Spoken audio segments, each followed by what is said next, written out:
All right, so for those of you who don't know me, I'm a senior. I'm from St. Anne's, and for as long as I can remember, I've been a Catholic. And that is thanks to my parents. I was baptized when I was just a baby.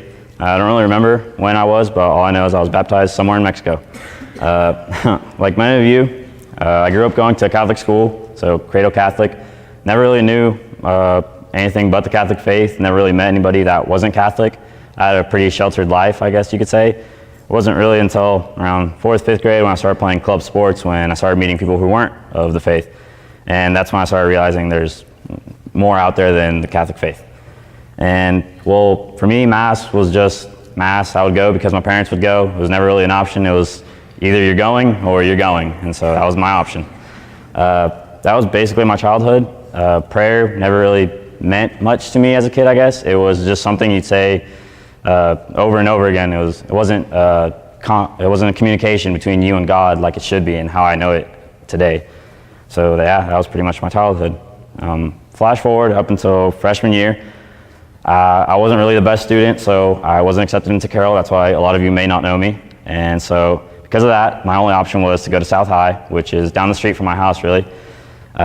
So once I started going to South, I stopped really practicing the faith. I stopped going to Mass as often. I wasn't praying. I started hanging out with new people, new friends, a lot of whom were not really Catholic, or they were like me. They just didn't make the best decisions. They wouldn't go to Mass as often. And really, it was during that year I started to realize maybe this isn't the best environment for me. I started to realize the negative effects and influence that those people had on me.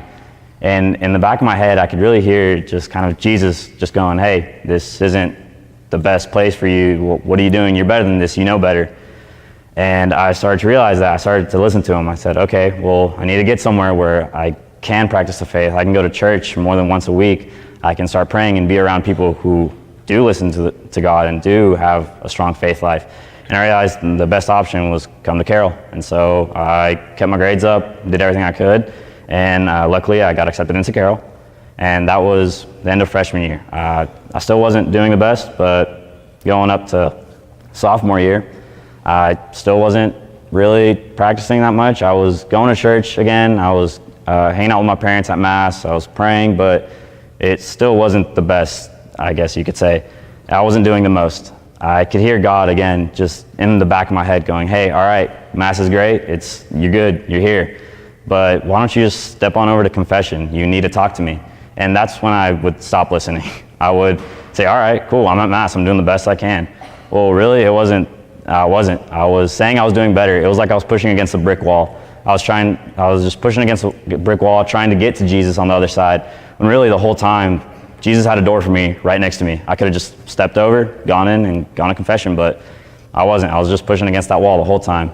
And really, this was all of sophomore year. And I started leaving those bad influences behind, and it wasn't until junior year, or starting the junior year, I really, at this point, I could hear Jesus kind of yelling at me, almost saying, hey, you're doing good, you're talking to me, you're listening to me, but you're not getting to confession. You need to go right now. You need to go.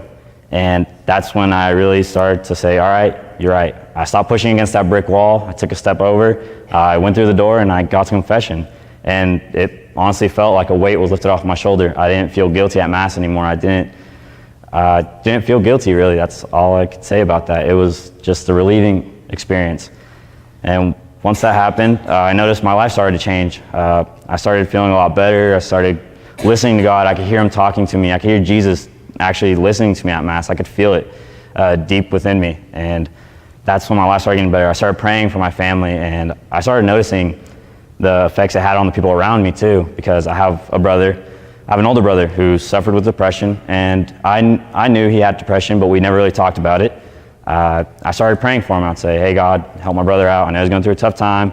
And he was the same as I was. He stopped going to Mass. He wouldn't go to Mass as much. He would work through some Sundays and Saturdays. And at one point, it got really hard on him, and we took a family trip down to Kansas City. He stayed in Wichita because he had work, so all right, that's fine. He suddenly calls me towards maybe 10:30 at night, and of course I'm in Kansas City. I'm thinking, why is this dude calling me? We never talk. We have a hard relationship, whatever. So I answer him. I'm like, hey, what's up? He goes, hey, I'm sorry. I'm like, what you talking about? Why are you saying sorry? And he starts telling me that he's going through some hard times, that he just can't handle it anymore. He doesn't want to deal with it. And I'm saying, what are you talking about? And at this point, my parents are in the room. I leave the room. I didn't tell them where I was going. I just was going to the lobby.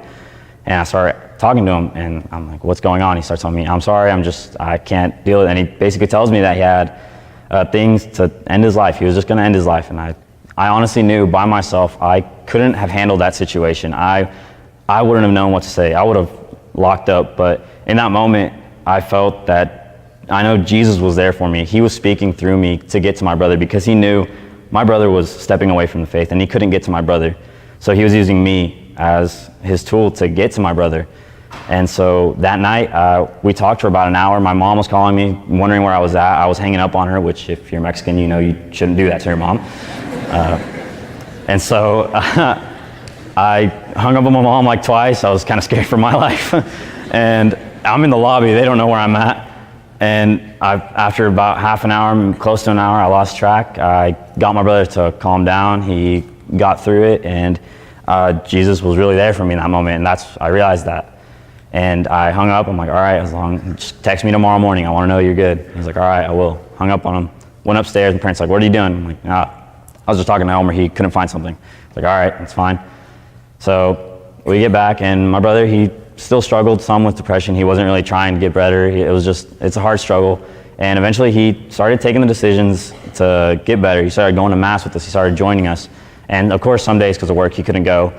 And I realized that he honestly did get a lot better through Jesus and getting to know him, because one day I went to mass early in the morning, and I was at home doing homework. And all of a sudden he goes to sleep because he was tired from the day. And my parents head off to mass in the afternoon. And suddenly he wakes up, comes over, and he goes, hey, where are my parents? I said, what are you talking about? I was like, they went to mass. He's like, and you didn't wake me up? I said, no, I didn't know you were going. He's like, of course I'm going. And he gets in his car and he took off to mass. A year ago, when that happened, my brother would have never done that. But he did. And so I know that Jesus worked through me to get to my brother, and now he's in my brother's life. So really, if you feel like Jesus isn't there, he is. And whether you know it or not, he's working through you to get to other people. And so really, that's what my testimony is. And for those of you who feel like you won't remember much of this or won't take away any of this, I just want you to remember this. Even if you aren't called to the religious life or to the priesthood, Conrad, wherever you're at, if you guys aren't called to the religious life or the priesthood, just know that God is calling you. He is talking to you every day. Whether you're listening to him or not, that's what you have to figure out. He's always going to be there for you. And he was there for me even when I wasn't there for you. And he was just there. So always try to listen to Jesus and hear his call. Thank you for letting me share my testimony.